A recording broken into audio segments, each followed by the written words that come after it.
데일리 브리핑. 네, 오늘 데일리 브리핑에서는 한인민주당협회 스티브 강 회장을 모시고 이 정치적 이슈들을 이 진보적인 민주당 입장에서 해보는 시간을 갖겠습니다. 강 회장님 안녕하십니까? 네, 안녕하세요. 네, 지난주에 조 바이든 대통령이 국정연설을 했습니다. 지난 2년간 이룬 성과를 강조를 했는데 이번 연설이 바이든 대통령의 재선의 첫 시험대라는 분석도 나오고 있었는데 어떻게 보십니까? 민주당 쪽에서는. 네네네. 일단 저희가 민주당으로서가 아니라 그 전체적인 평가는 아주 잘해 주셨다고 저희는 보고 있습니다. 네. 일단 이제 바이든 대통령으로서는 두 번째 국정 연설인데요. 그 내용은 뭐 앵커께서도 언급하셨지만 뭐 현재 미국의 경제 상황, 지난 2년간의 여러 가지 성과, 새로운 정책, 우크라이나, 뭐 중국, 다양한 이런 이슈들을 언급했는데요. 네. 여기서 가장 중요한 것은 이 내용도 디테일도 중요했지만 바이든 대통령의 이제 앞으로의 재선 발표입니다. 네네. 뭐 아직까지는 바이든 대통령이 뭐 공식적인 뭐 채널을 통해서 본인이 이제 재선을 하겠다고 발표한 적은 없지만 그래도 계속해서 바이든 대통령이 여러 이제 언론 인터뷰에서 본인의 이제 재선의 의지는 강력하다라는 식으로 계속해서 답변을 하고 있어서 사실상 공화당과 달리 민주당에서는 다른 대선 후보들이 지금 나서지 못하고 있습니다. 그래서 이 국정 연설은 민주당 지도부에서 바이든 대통령의 재선에 관련 첫 테스트라고 저희는 생각을 하고 있었는데요. 만약 큰 실수 또는 이 국정 연설을 딜리버하고 그 다음에 국민들의 반응이 좋지 않았다면 아마 다른 차기 대선 후보들의 이제 출마를 막지 못하는 상황도 있을 수 있다고 저희는 생각을 했는데 네. 오히려 이제 바이든 대통령은 실수 없이 이제 국정 연설을 이제 국민들에게 본인의 성과와 앞으로의 비전을 잘 전달했다고 저희는 보고 있고요. 네. 그리고 뭐 여러 지금 뭐 언론 매체에서도 그 국정 연설에 대한 이제 평가를 하고 있지만 이제 전체적으로는 매우 좋은 평가를 받고 있고요. 그래서 뭐 현재 기밀 문서 이슈로 뭐 특검 중이지만 바이든 대통령의 이제 재선 발표에는 큰 무리는 없다고 저희는 분석하고 있습니다. 네. 그 한국의 시 귀절 가운데요. 가야 할 때가 언제인가를 분명히 알고 떠나는 이의 뒷모습은 얼마나 아름다운가라는 귀절이 있습니다. 바이든 대통령이 지금 국정 수행을 아주 잘하고 계시다는 평가를 받으면서 환영을 받으면서 그 후배 정치인에게 좀 물려줘도 되지 않을까 이런 생각도 살짝 드는데요. 왜냐하면 좀 신선한 새로운 정치인이 좀 등장하면 좋겠다라는 바람이 좀 있거든요. 어떻게 생각하십니까? 네, 저희도 사실 그러한 부분을 계속해서 논의를 하고 있습니다. 왜냐하면 네. 모두가 아시다시피 이제 바이든 대통령이 이제 나이도 연세도 좀 있으시고, 그러니까요. 이제 재선에 성공하셔도 미국 역사상 가장 연세가 많으신 대통령으로서 이제 기록이 남을 텐데 네.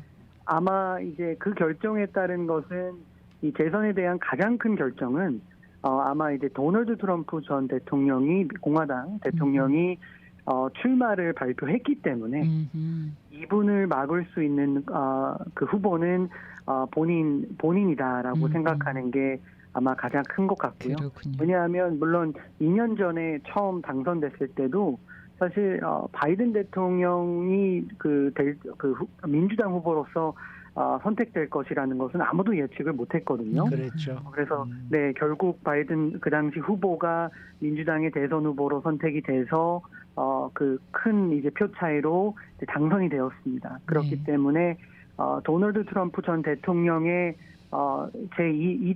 두 번째 탄생을 막을 수 있는 것은 많은 분들이 이제 조 바이든 대통령이 적합한 이제 후보다라고 생각을 해서 네. 아마 그러한 결정이 지금 내려지고 있는 것 같습니다. 네. 최근에 이 중국 정찰 풍선 문제가 지금 큰 이슈가 되고 있고 또 국민들에게 충격을 주고 있고 하는데 이 공화당에서는 바이든 대통령이 좀 지시가 늦었다라는 지적을 하고 있습니다. 동의하십니까? 저도 사실 그 헤드라인을 보고 큰 충격을 받았습니다. 네. 왜냐하면 여러 이제 국민들도 그렇게 생각했겠지만 중국 정부의 풍선이 이 미국에서 이것도 뭐 다른 국가도 아니고 이 미국에서 그냥 자유롭게 누구나 볼 수 있는 그런 그 풍경에서 이렇게 날아다니고 있다는 것을 우리가 상상할 수 없는 일이었거든요. 그래서 뭐 일부 언론과 또는 공화당에서는 이 풍선을 더욱 일찍 이제 액션을 취했어야 했는데 이런 지적이 있었지만 사실 우리가 이제 일반인으로서 이제 언론을 통해서 접할 수 있는 내용은 일부 내용이라고 저는 생각을 하고요.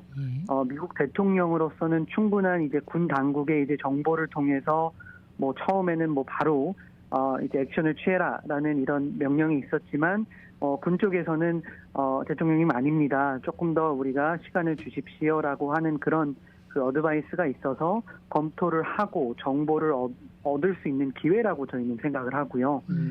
그리고 이제 공화당에서는 뭐 몬타나나 이런 주는 사람이 없으니까 뭐 액션을 취해도 밑에 뭐 그런 디브리가 떨어져도 큰 문제가 없다라고는 지적을 했지만 그래도 아무리 인구가 많이 없는 지역이라도 이 풍선을 무작정 이제 파괴해서 해당 물체들이 땅으로 떨어져서 또 오염 또는 여러 가지 이제 민간인 이제 피해로 이어질 수 있다라는 그런 확률이 있다고 하면 네.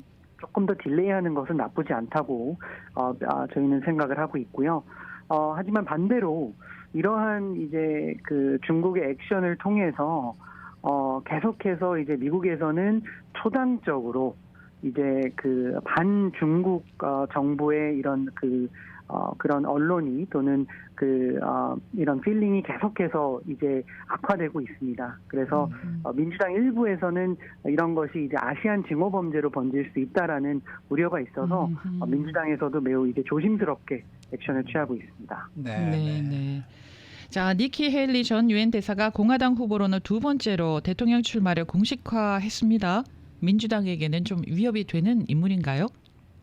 뭐 충분히 이제 모든 후보들이 위협이 될 수 있다고 저희는 생각을 하고 있고요. 하지만 여기서 좀 색다랐던 게 2년 전 이제 헤일리 지금은 이제 대통령 후보죠. 헤일리 후보는 이제 트럼프 전 대통령이 출마를 한다면 본인이 대선에 출마하지 않겠다라고 선언을 한 적이 있었습니다. 네, 그럼에도 불구하고 이번 주에 이제 한 3분 30초의 영상으로 이제 공식 출마 선언을 했다는 것은 그만큼 트럼프 전 대통령이 예전에 이제 영향력을 잃고 있다. 또는 약해 보인다. 네, 또 한편으로는 정치적으로 큰 타격을 맞았다. 라는 이런 분석을 할 수 있고요.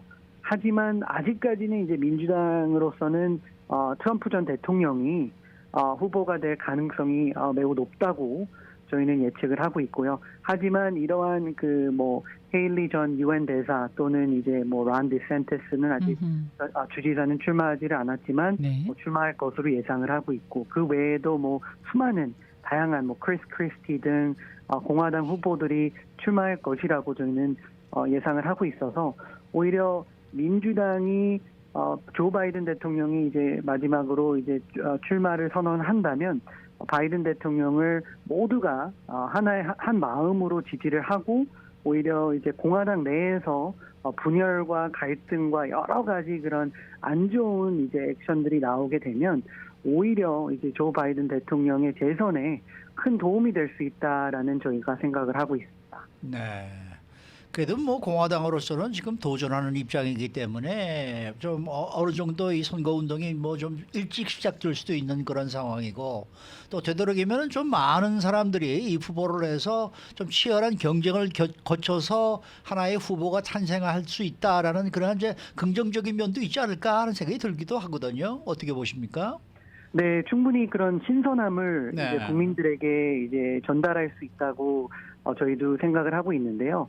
하지만 여기서 이제 공화당도 조심해야 될 것은 너무 이제 본인들 그 지지층 세력들을 얻기 위해서 서로를 공격하다 보면 마지막에 최종 한 후보가 선택이 되었다고 해도 너무나 큰 정치적인 타격을 받아서 이제 대선에서 큰 힘을 발휘하지 못하는 그런 상황이 될 수도 있거든요. 예를 들면 존 맥케인 전 대선 후보도 그랬듯이요.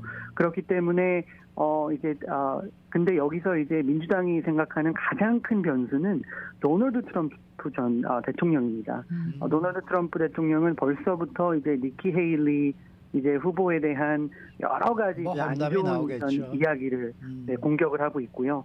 또는 아직 출마는 하지 않았지만 론 디센티스 이제 플로리다 주지사에 대한 안 좋은 이야기를 계속해서 뭐 여러 가지 이제 소셜 미디어를 통해서 이제 발표를 하고 있습니다. 그래서 이런 것들이 계속 나올수록 특히 이제 도널드 트럼프를 아주 열정적으로 지지하는 강성 보수 유권자들이 이런 니키 헤일리 또는 이제 론 디센티스 이제 주지사를 등을 돌린다면 나중에 그분들이 선택됐을 때도 이분들은 너네들은 도널드 트럼프 전 대통령을 배신했어라고 해서 오히려 투표를 안 하거나 또는 상대방에게 투표해 준다면 네. 오히려 민주당에게 오히려 더 큰 힘이 될 수 있다고 저는 네. 보고 있습니다. 네. 자, 다이앤 파인스타인 캘리포니아주 연방 상원 의원이 재선을 안 하고 이제 은퇴하겠다라고 공식 발표했는데요. 이 자리를 놓고 여러 쟁쟁한 민주당 후보들이 도전장을 내고 있는데 누가 가장 당선이 유력한 후보일까요? 네, 일단 이곳은 이제 캘리포니아 연방 상원의원을 가리는 레이스이기 때문에 예. 공화당에서는 크게 기대할 만한 후보는 없고요. 민주당 내에서 그렇죠, 이제 그렇죠. 정치적 싸움인데 예. 여러 후보가 지금 거론이 되고 있지만 제가 봤을 때는 탑2 후보로는 아담 시프트 이 LA 아담 지역의 시프트, 연방 하원의원 네. 그리고 오렌지 카운티 KT 포터 네, 네. 이 두 후보가 될 것으로 예상을 하고 있고요. 일단 아담 시프트 같은 경우에는 조금 더 중도 그리고 이제 뭐 낸시 펠로시나 뭐 최근에 이제 사크라멘토 시장 등 여러 이제 굵직한 이제 정치인들의 이제 인도스먼트 지지를 받고 있고요. 그리고 많은 이 정치 자금이 보유하고 있습니다. 반대로 또 이제 KT 포터 같은 경우는 이제 진보의 한 아이콘으로서 조금 더 이제 젊은 층 유권자들이 조금 더 선호를 하고요. 그렇겠죠. 그리고 아담 시프트보다는 49살로 조금 더 젊은 층에 그렇죠. 속하고 있고 또는 이제 연방 상원의 진보 아이콘인 또 엘리자베트 워렌 의원의 이제 공식 지지를 얻어서 물론 뭐 바브라리나 로카나 다른 의원들도 출마하겠지만 예. 이 두 분이 탑2로 올라갈 것으로 예상을 하고 있습니다. 네. 오늘 말씀 잘 들었습니다. 네, 감사합니다. 지금까지 한인민주당 협회 스티브 강 회장과 함께했습니다.